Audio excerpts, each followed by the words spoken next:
Hi there, and welcome to the Experience Podcast. My name is Dennis. I'm walking around in a bacteria suit in this soup of bacteria. With me today is two very beautiful souls, and I will just let them introduce themselves. My name is Neil. I am a multi-dimensional spiritual being that's expressing through a human vessel. You want me to introduce myself? As you wish. Okay, my name is Alejandra Hernandez, and I'm just me. So when you say you're me, who is this me that you're communicating about? Well, that if you asked me that question almost 3 years ago, will be completely different. I will be using all my titles and, to describe myself. Well, not anymore. So who am I? I'm just, and when I say yes, I'm not trying to minimize anything. It's like you get used to the language. Oh, I'm just this. No, I'm a beautiful human being that is walking her life in love and learn the meaning of unconditional love. So I'm being that, and that is how I show up in the world. Just when I say being me, it's my presence. It's just being authentic and having that clear purpose in my life. So that's who I am. Could you go into like some of your background and how you grew up? Holy cow. Okay. So I was born and raised in Chile, Santiago, Chile. Middle class family. By default, when you grow up in Latin America or South America, you are Catholic. We were a very unique, particular type of Catholic. We never went to church or anything like that. It's just like you get by default the title. So I went to school. I was an extremely good student, like A+ from kindergarten to 12th grade. Then I went into college. I was an agricultural engineer for a little bit, very little bit, because at that time there was a dictatorship in my country. I love the profession, but I didn't like the environment. Okay, the environment was very much aligned with the government at that time. That was a dictatorship, and if you didn't think like them, you will be tortured, disappear, or just killed. Right? So So you were lucky if you just were tortured. So anyway, so I left that area of work and I went back to school. I did social communications. So for like 10 years, I wrote scripts for educational documentaries for a non-governmental company. And that is what I did until 1997 that I came to the States. I met my husband in Chile. He was from Boston. So I moved to Boston, lived there 20 years almost. And then I moved to Idaho 7 years ago. And here I am in Idaho. So I got into education. So I went back to school when I was in Boston because when I came here, I didn't speak English. So I went to school to learn the language. Then I went back to school and I got a master in educational psychology and educational leadership.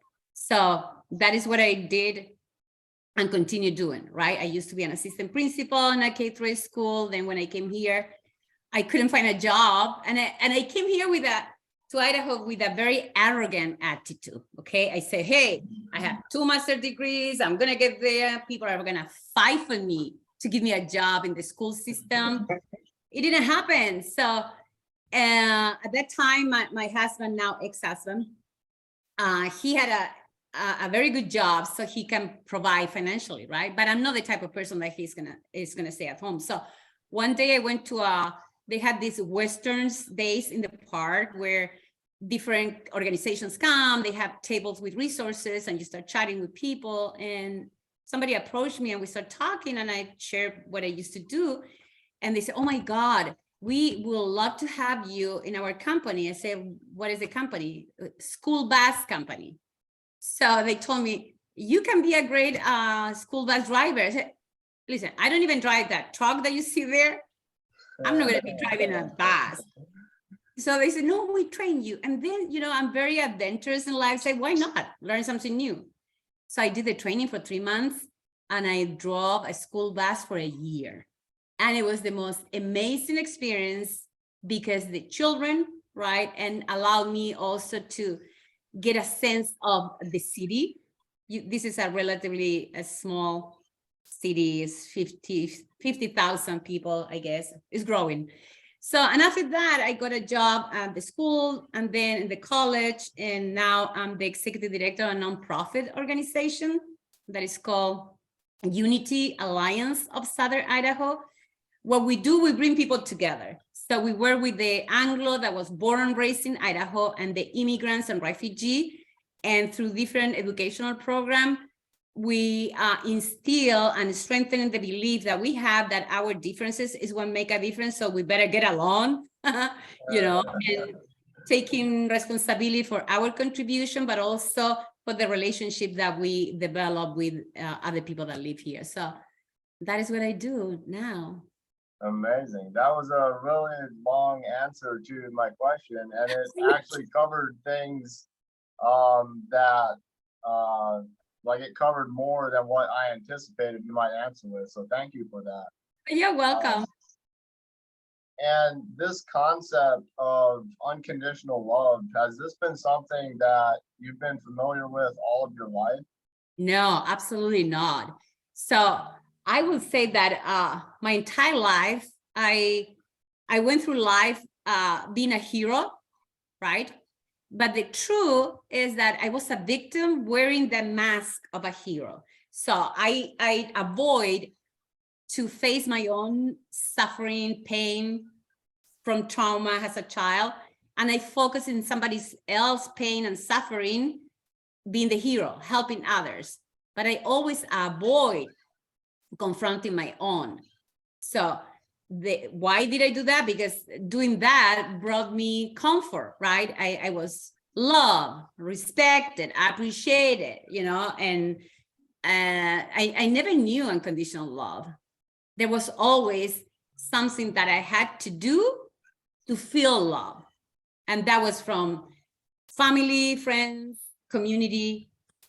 That's the way that I conducted my life until I realized that I was a fucking liar.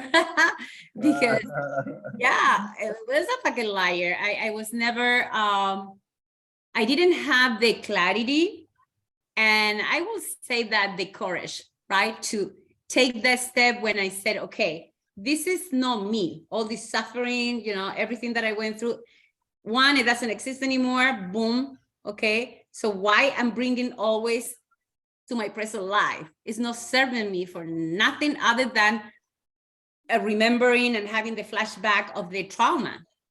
So 3 years ago, I start kind of feeling like, oh, there is something that is not feeling okay, but I couldn't point the finger. And then I met Earthwaken University, and I started the visionary program. And there's when I start understanding here in my heart, because I'm a very, you know, I was trained here in my mind, like I as an engineer, then as an educator. I always needed to understand things to be able to take actions. So I learned a different way of living my life and taking action from my passion. And my passion is to make a difference in somebody else's life, being a contribution, adding value to somebody else, right? But I was doing it my entire life coming from fear, right? That if I don't do this, I'm not gonna get the love. If I don't do this, right? Always trying to get something until I was presented with a completely different way of being, right? And taking responsibility to create that way of being. And I feel like at the same time that I was in the visionary program, learning all this distinction and learning about love and conditional love, I start seeing that in my relationship with my dog. Okay, you know, it's me and my dog. So I always kind of, I took the distinctions and I started observing how my relationship with my dog is, right? How he relate to me, and it was absolutely unconditional. So, okay, if this is happening with my dog, right? What is wrong that I can create that also in my life? So it started like that, and it has helped me, assisted me to understand what the attachments are, where they come from, and what they create in your life. Okay, and I'm saying it's a process. Sometimes I have those going backwards, and I said, and bringing some suffering to the present. But now what I see is like the time that takes me to come back to present, to center, to ground myself is like a shorter and shorter. You know, I will suffer before for weeks. Now, like, okay, this is what I'm doing. Okay, come back to harmony, to love, to be me, you know, so yeah. So what I heard is you went from doing actions from a place of not being whole and complete to now you're whole and complete. and you're taking actions and being unconditional love from that aspect. What would you say to the people that are watching this, that are in a similar situation where they're giving to the point where they don't have any energy for themselves? Like, what you mentioned, the visionary leadership program, like what I guess what action steps or what did you do? What would you have to say to those people? So the first thing, even before me being in the visionary program and Earthwaking University and with you guys, I started paying attention and listening to my body. Okay, so because I will wake up one day feeling off, okay, and having anguish, anxiety, and I said, where that is coming from, right? Nothing happened like 5 minutes ago, but I woke up like that. So little at the beginning, I will resist that. I would say, what is wrong with me? I gotta go to the doctor. Maybe I'm depressed. I need medication. Okay. And that was a reality, because that was my reality before, right? I will put the name, oh, I'm depressed, right? So I started listening to my body, and little by little, I started letting go to resist that. So learning sometimes tiny bits of, okay, I'm going to be here with this pain. Okay. And trusting that by doing that, by just listening to my body, I will get a sign, an answer, right? There was a lot of frustration because, again, what I did, I attached a very constrained way of looking for that sign, like a talking with God, and it should show up like a very specific, like I should have a seeing something here or hearing clearly. And that was blocking myself from just truly listening. So that was my first step. Then just by taking the classes, and this is for people that that at this moment are in the situation that I have been my entire life, right? Trusting your, we call intuition, right? Gut feelings. Every time there are red flags that we ignore completely, okay? And the other thing that I really internalized was the concept of self-betrayal, okay? I was doing that all the time. And it showed like any interaction with any other human being or with myself, I have a desire, a sense like I'm gonna do this, right? Because it feels like this is gonna work, is the right thing to do, whatever. And in the same moment, I will do the opposite. Okay, for example, at work, coworker come and say, hey, I know that you did this research, I'm working on this, I know that you have all the information, can you share with me, right? The first desire say, yeah, why not? I mean, I can help you. And in a split of a second, I will say no, because I start telling the story. He doesn't deserve it. He's so lazy, okay? He's always taking advantage of people. And I work hard. I deserve. No, I'm not going to do this. So the moment that I did that, oh my God, I went to hell because I needed to come up with so many excuses to justify that I was right, that I did the right thing by saying no, right? So that was my first sign that I start feeling in my body. When I used to do that, I felt like shit, okay? So I thought I was doing something good for myself, and it was completely the opposite. So I will say, just listen to yourself. Every time that you behave in certain ways, right? It's not just about the behavior, it's where that coming from. And it's coming from the mindset, the perspective, how you see other people.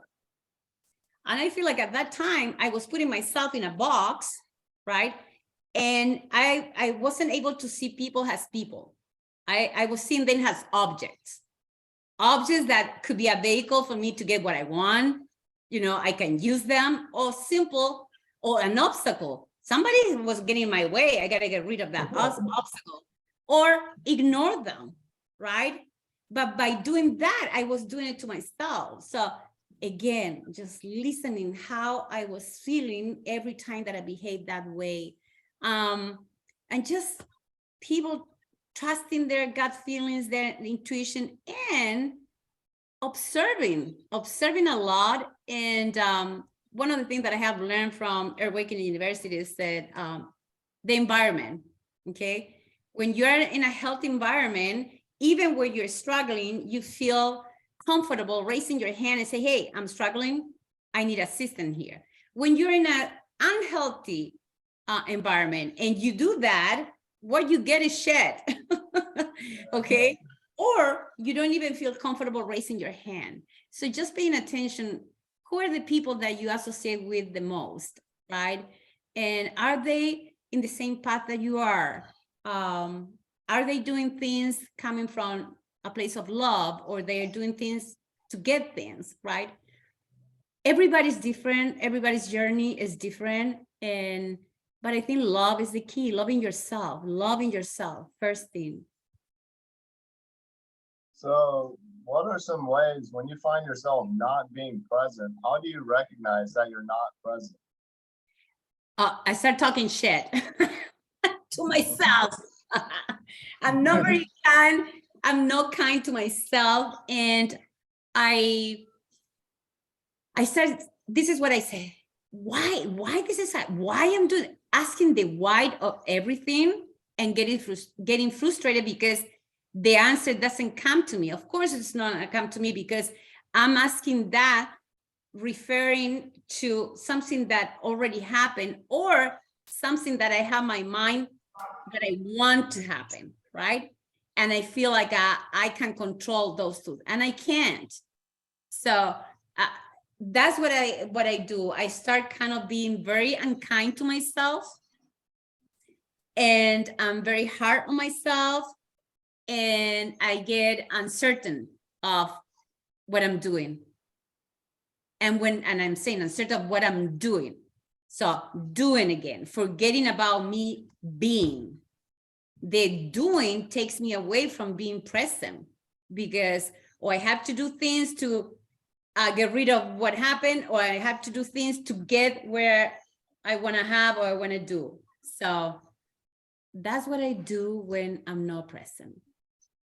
Awesome. And I do have a second part question to that answer. Yeah. And so now that you've like distinguished not being present, and it's like this talking shit to yourself and thinking to the future about things that you might accomplish, or reflecting on the past and feeling talking shit to yourself based on past experiences, when you now recognize that and you distinguish that, wow, right now I'm really not being present, how then from that place, what tools and practices do you implement to then ground you into your body, become present in the moment, and to be able to communicate from a place of love, from a space of being completely present? So music for me, it's extremely healing, right? So usually what I do when I'm in those places, I pause, I put some music that is soothing, right? And I pray. And as I said before, I grew up as a Catholic, but I never learned anything about the religion, okay? I never read the Bible, but I always felt in my heart, God, right? But you know, when you grow up, it's like you talk about God, like you're talking about a candy that you love, right? It makes you feel good, okay? You never, there's not an understanding what that really means, okay? So now at the present, I have a completely different appreciation of my relationship with God and with the power of prayer. And even though in Spanish, I know 2 prayers, that's it, okay? 2. And so when that happens, I put the music and I pray. And I prayed, and I have changed the way that I pray. I used to pray asking for things. God, please give me the, God, please, right? Asking, say, I want this. Okay, I want this other thing or whatever. And I learned that God is always gonna grant you what you want, right? When I say, I want this, he's gonna keep granting me that I want the action of wanting, you know, so I that took me a long time just to, but in 1 second, boom, I got it. So I will pray, and also I will listen to a lot of people that have done the work for many years, okay, that they have that recipe for how you can live in love and peace and joy. And I listen with a very open heart and an open mind, because there are so many times that, again, I go back to my head, and if there is anything that I don't comprehend from the intellectual point of view, I get frustrated. And now I let it go. If there is anything that I'm listening that, okay, I don't get it, but let's keep going, you know, and I stay there. I say, I don't run away anymore. I say, okay, no, this shit is not for me, or I don't get it, okay? And I stay there, and being patient too. And that has been challenging, because I'm a doer, okay? So I wanna, okay, I do it, and I wanna see it right now. So being more patient, and music, praying, being patient, and listening in a different way, okay? Listening for what will be possible for me instead of what is not. So also having faith, is that also an element? Faith, and faith. We talk about faith, and I say, oh, you have to have more faith, okay? You tell people when they're going through difficult times, and you say, you should have more faith. And then I go back within myself, okay, what that really means, okay, having faith. And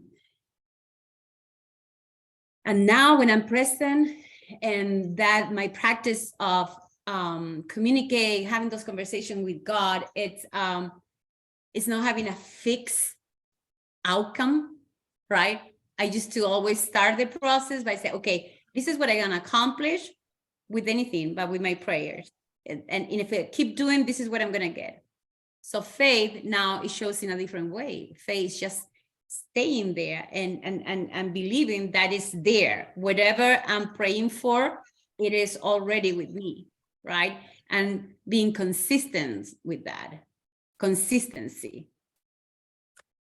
And having faith, are you in that state of having faith? Are you still attached to what God brings to you? Like, are you attached to the outcome at that point, or what does that look like? No, when I'm in that, and again, I'm when we talk about being whole and complete, I think completion is like a something in the moment. I don't know if I will ever be fully complete, because I'm still having my human experience, right? Being a spiritual being, but having the human experience. In the human experience, there's always things that are going to happen, right? And depend on the state that I am, I may respond differently, okay? But when I'm in faith, and when I'm having that conversation with God, it's different. It feels different now, because I let go that fixation of, this is what I want to get, this is what I want to go, this is the outcome that I'm expecting from me praying. And once I did that, and reminded myself all the time, I feel more peace. I feel more peace, believing that whatever happens is supposed to happen, right?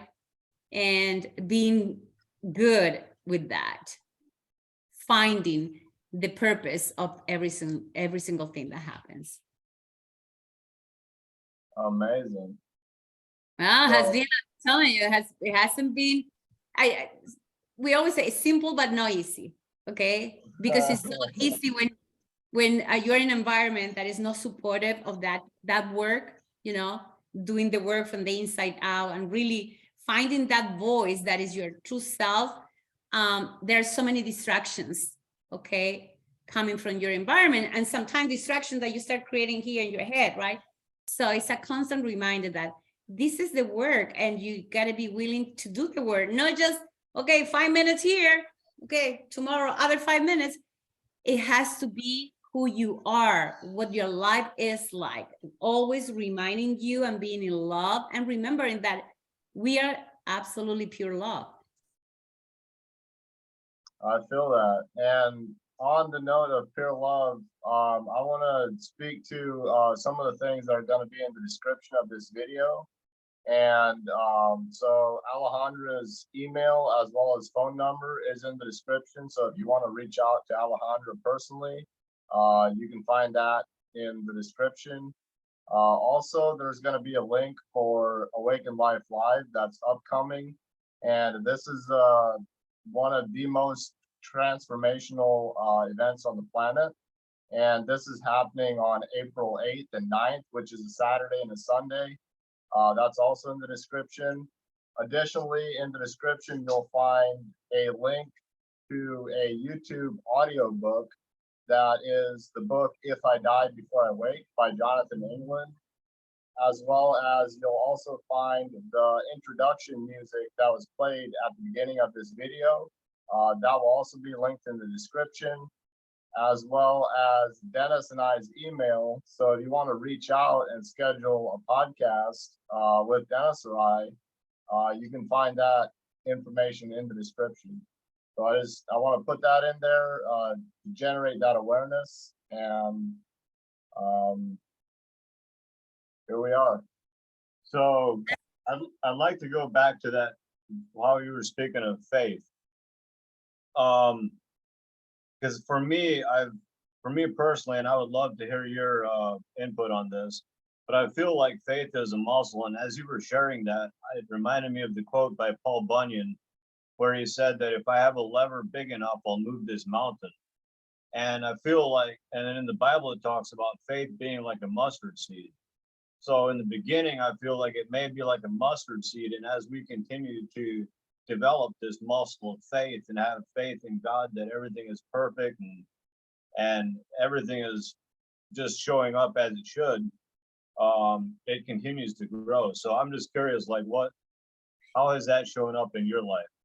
Okay, so I have to say that I didn't have faith. Okay, so when I start this journey, I start borrowing faith from other people. Wow. Okay, so studying this program, Awaken University, when it may be people here that this is the first time that they are going to be watching your podcast, or they're going to say, I get curious about the live event, right? So I remember myself in my first Awaken live event, I was curious, I was open, and I was always like, okay, when they're gonna come with things that, when they're gonna ask me for money, when they're, because that is the way, the world that we live. And that was me. So I didn't have faith. And just by allowing myself to listen for what could be possible and things that resonate with me, I start borrowing Jonathan's faith, Kurt's faith. At that time, there were other people doing the in-between segments. And I say, okay, so if it seems like this is working for these people, right? It has to be something there that I don't have and that I'm not seeing. And again, consistency. So I start going. I didn't miss any of the live events. I start taking the classes, and little by little, it's like in 1 second, you realize that you have faith. It's nothing that you can think about. It's a feeling. It's like you feeling in your entire body, and it's like a surprise when you find yourself behaving in a different way, responding to your reality instead of just reacting. I get mad or angry, or I will say an unkind word, whatever. Well, sometimes I still say unkind. I say, fuck you. Okay, but it's coming from love. I can tell you that, but I'm coming from love. So it's a muscle. It's like you're absolutely right. You need to exercise that. And you cannot say that, okay, you're gonna have a lifestyle change. I'm going to start going to the gym. But if you go to the gym and the only thing that you do, and I see it, you're in your phone or but you went to the gym, right? What about your muscle? You're not doing anything with the muscle. And also you go there, you may live, but it's like you're not connecting mind, heart, body, and people get discouraged because I say, I have been here for 3 months. Look, no muscle, no definition. So it means that you got to do it in the way that works. You need to be consistent. You need to be committed. You need to see it before it's happening. So when I work out every day, it's my therapy, because it's the only time that honestly I don't think, so I visualize my muscles. So if I'm working like a bicep, let's say, what I'm doing, I'm focusing in the muscle. Like I already see it. Like looks kind of cool, right? Even it's not there right now, but I keep doing it. And then one day you look at yourself in the mirror and say, whoa, I have some guns there, right? But I start little by little, and then it becomes part of who you are. That is with faith it's part of who you are too. That really brought up within me this concept of where attention goes, energy flows. And if you're at the gym, but like you were saying, like your attention is just on your phone, or your attention is on staying distracted because you don't want to feel when growth happens, oftentimes there's pain involved. And this is very prominent in weightlifting or exercise.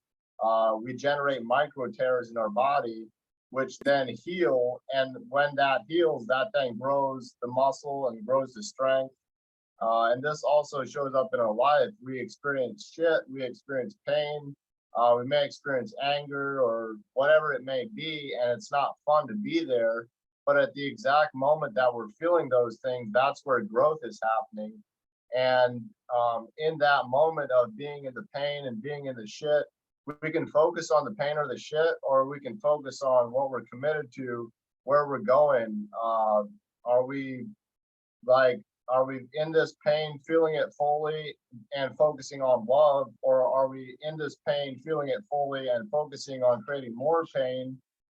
So I just really heard loud and clear, like where our focus goes, energy flows.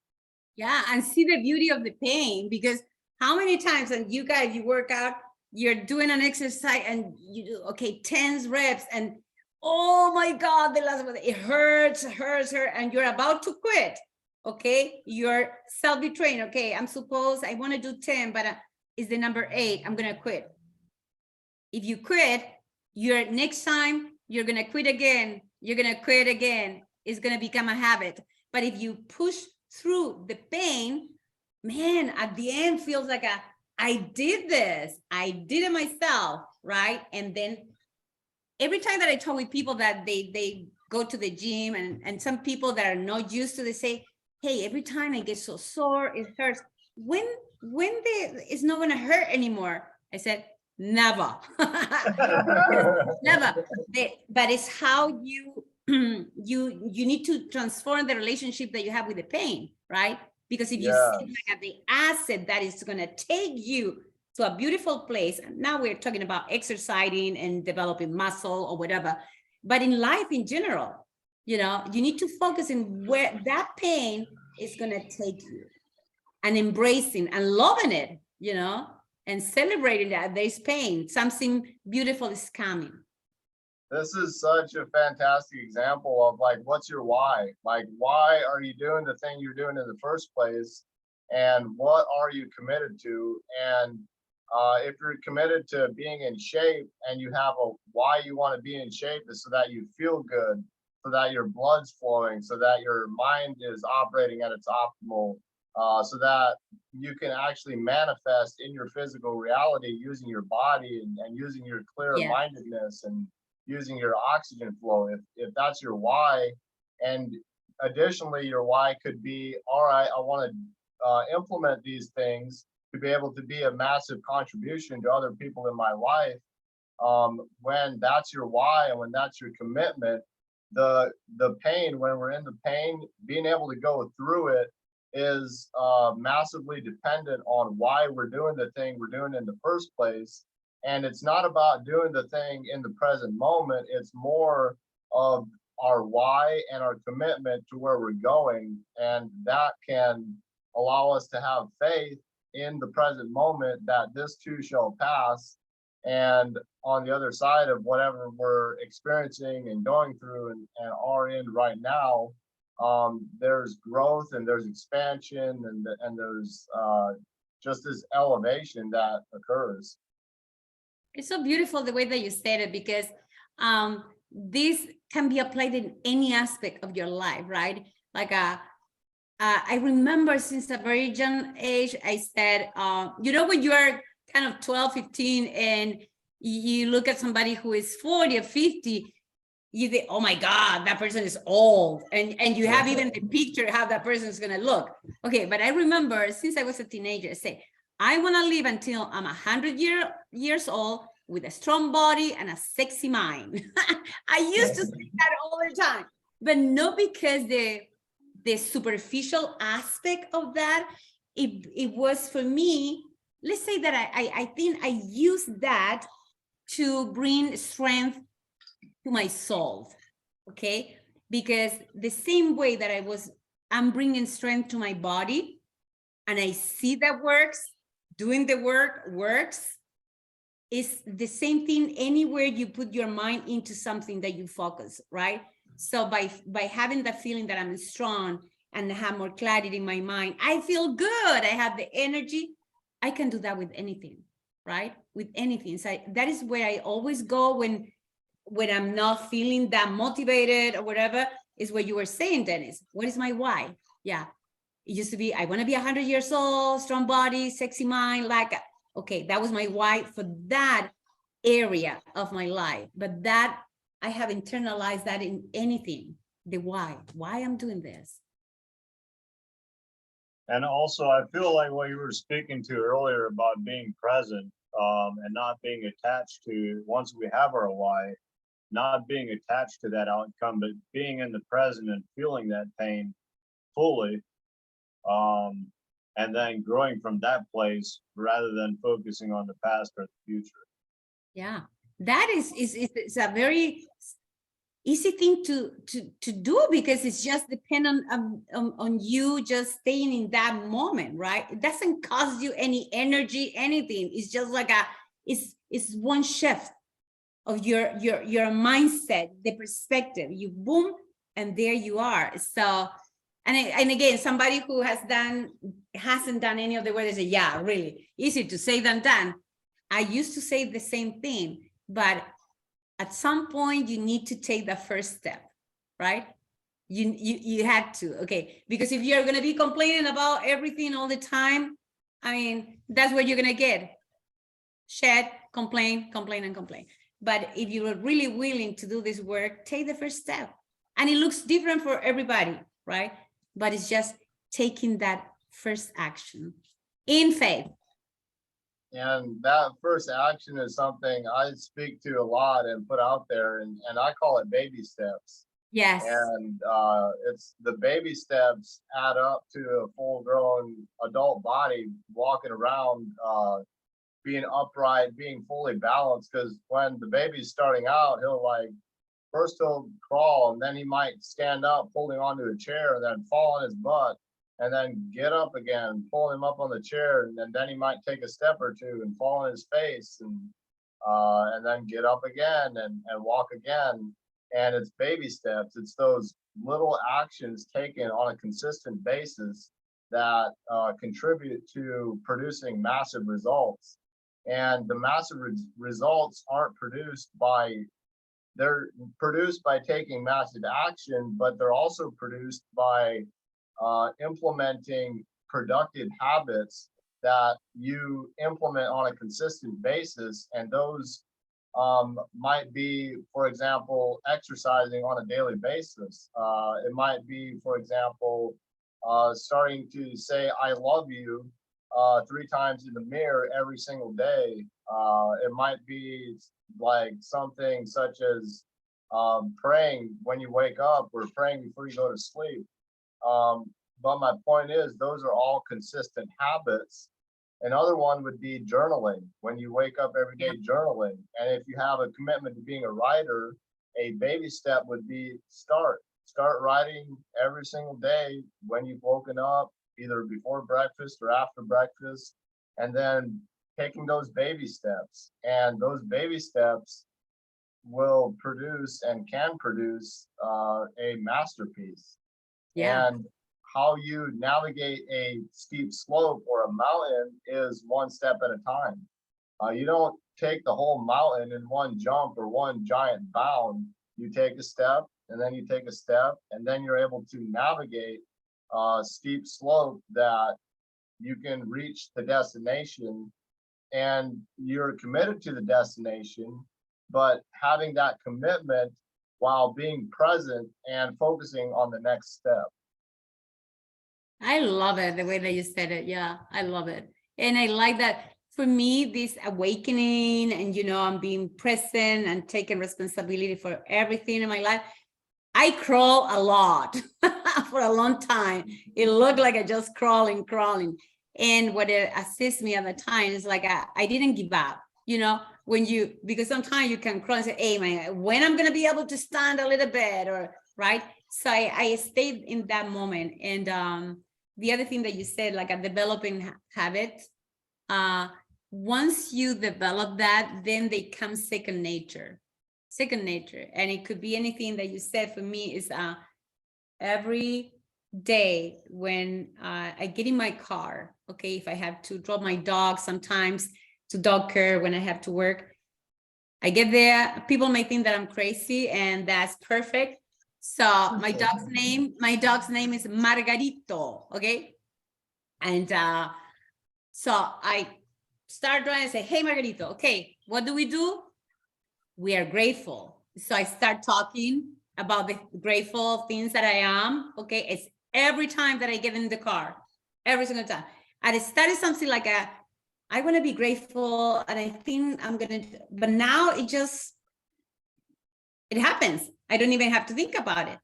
We get there and I say we, me and him, and I say what I'm grateful for every day.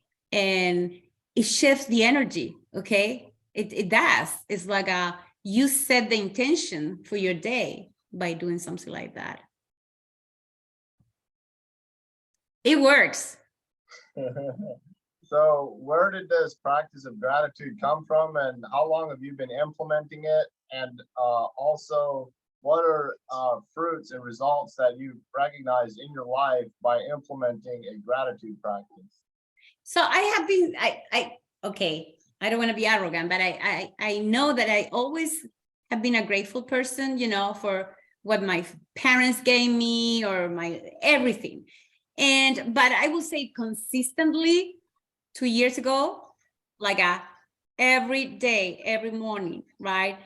I wake up and I have a routine, but when I get in the car every day, every morning, right, it's my routine. And as I said, I may wake up, sometime I wake up and I didn't sleep a lot, or the day I'm looking through the day, I have to accomplish a couple of things, and I may bring a little bit of anxiety or stress or the worry kind of concern.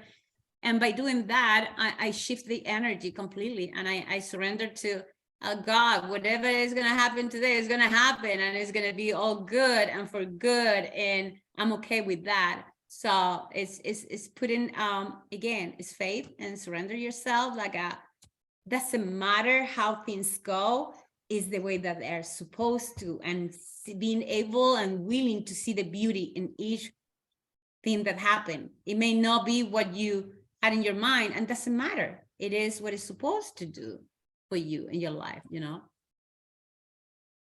What I heard there, Alejandra, was not being judgmental, and realizing that everything is perfect, because when we say that something is good or bad, we're actually putting ourselves on the throne that God has. And now we're acting as if we're God, when everything that he has put in place is perfect, even though our ego may not see it as perfect at the time. Yeah, and Exactly. again, it's practice and consistency, because I grew up in a culture where it's good, bad, right, or wrong, right? I guess we all did. And once you learn that some things work and others don't work, and when you said right or wrong, good or bad, you're putting a judgment in there. Once you get it, again, it comes like and when you hear it from other people, it's like you say, it doesn't work that way, right? And you want to be inviting and share that with people, because you don't want to look like an asshole, like I know better than you, and you shouldn't saying right or wrong. No, but you can invite people to look at things in a different way, and it brings so much peace. I mean, when you're in situations like a daily life, like I always said, when I'm driving, if somebody cut you off and you're going to react, or you have to wait. What happened to me is I'm driving and there is a train that comes, and there I go. I'm going to go, boom. The bars come down, the red line, and it could be from 5 minutes to 10 minutes. The old self, it will be saying, oh my gosh, I can't believe that this has happened. I'm going to be late, blah, blah, blah. Now I just turn the car off, music. And so the result of that work is so much peace, and just that feeling of joy consistently. Yeah. So we're looking at approximately 6 minutes until the completion of this conversation. And like with the aspect of with the train and with being stuck in traffic, but like choosing a different option, how'd you get to a place of, like, when you're referring to the work and the work you've done, what is the work, and what is it that you're communicating about with that? Okay, so I was introduced to the work by Earthwaking University, that you're very aware of, okay, and with the Visionary Program. So it's taking responsibility for everything that happens in your life, outside, inside. When I say outside, it's my circumstances and how I take the responsibility to respond in a way that is going to just bring me love, joy, connection, peace, right? So people may say, well, how do you get there? Everybody gets there in different ways. I found Awaken University, or it found me, I don't know, but regardless, I was able to be there. And some people meet somebody, some people read a book. So my journey start out of the blue. I get in the feed of Facebook link where Jonathan England was talking, and he was talking about his book, right? And it was for free. I downloaded, I listened to the book, and then I went to one of the live events, right? And I heard things that in some way before that I was thinking, but I couldn't put it into words, or I couldn't come up with a concrete thing, right? So then unconditional love, that you're responsible for everything that happens in your life, but you have choices, right? You can react, you can respond, and asking you questions. Are you doing this for yourself, for others, or for the greater good of things? Or what are you using this situation for? Are you trying to be the victim and getting something? What is it behind everything that you do, right? So then the work is finding that voice that tells you the truth, okay? And developing a different relationship with the voice of fear, which is our ego, right? Ego is part of us, right? But it's not who we are. And my entire life, that is what I just was listening to, my ego and the fear. That is the language of the ego. So doing the work means that you are able now to look at it your ego and redefine your relationship with the ego. No, ignore it or just avoid it. No, that is the worst thing that you can do. But being aware that you're not your ego. You're more than that, right? That is part of who you are. It's a choice. You want to live by the voice of ego, or you want to live by the voice of love. That's what I mean by doing the work. It's always exploring, being curious. Okay, I always said, be curious, not furious. Because I used to, when I didn't understand, or frustration, yeah, the furiosity, like at the you know, that energy, like a why, right, that you're ready to fight. It wasn't giving me anything. The situation wouldn't change, right? So getting curious, why is this happening? What is behind this? How I can transform this? And sometimes it's trial and error, right? Because until you find who you really are, your true self, okay, not all the other masks, that works for me. Try and error. You know, sometimes you read a book and doesn't do anything to you, but you try another one and you say, wow, that really resonated with me. It's just being flexible about options, and you choose. And that is the beauty of life, that you have the power of choosing, you know, what resonates with you. I feel all of that. So this has been really delightful. I'm so glad that you were able to schedule this and be a participant and actively engage in present, grounded communication on a soul level. And Yes. I really appreciate this conversation. Thank you for being you, Alejandra. Thank you, Dennis, for being here and participating. This will be the end of it. So Thank you, guys. Since I met you in person, I feel like you are my youngest brothers. So I love it. I I love it. accept that. I receive Yeah. that. Okay, cool. I love it. Thank you so much for inviting me. You're welcome. And with that, adios. Ciao. Have a beautiful Ciao. day. Bye. Love you. Love you too.